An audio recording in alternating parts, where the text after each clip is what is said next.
যারাই বলছিল ভাতা লাগবে না, লক্ষ্মী ভাণ্ডার, যুবসাথী, রূপশ্রী, কন্যাশ্রী, কোনো রকম ভাতার যারা বলছিল দরকার নেই, তারাই কিন্তু আজ সব থেকে বেশি টেনশনে রয়েছে।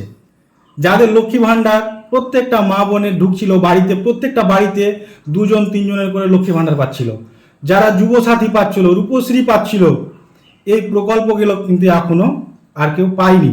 কিন্তু নতুন সরকার যে গঠন হচ্ছে, তারা কিন্তু বলেছে প্রত্যেকটা প্রকল্পই চালু থাকবে, কোনো প্রকল্পই বন্ধ হবে না, কিন্তু অনেক প্রকল্পের নাম চেঞ্জ হবে।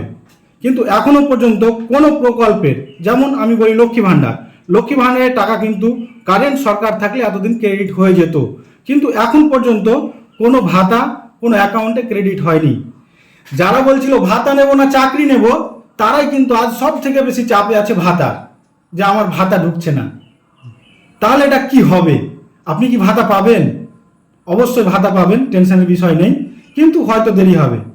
কিন্তু সরকার যে সমস্ত অপরচুনিটি দিচ্ছিল, সেটা কিন্তু সবগুলো পাবেন না, আমার মনে হয় না যে সবগুলো পাবেন, কিছু হয়তো পরিবর্তন হতে পারে।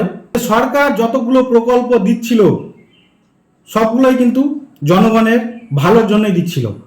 আর নতুন সরকার গঠন হওয়ার পরে জানি না কতটুকু ভালো হবে, কিন্তু আশা রাখছি ভালো হবে। কিন্তু যতগুলো প্রকল্প ছিল সব প্রকল্প কিন্তু থাকবে না, কিছুগুলো চেঞ্জ হয়ে যাবে। তো অবশ্যই কারা ভাতা নেওয়ার পক্ষে আছেন আর কারা নেবেন না একটু কমেন্ট করবেন।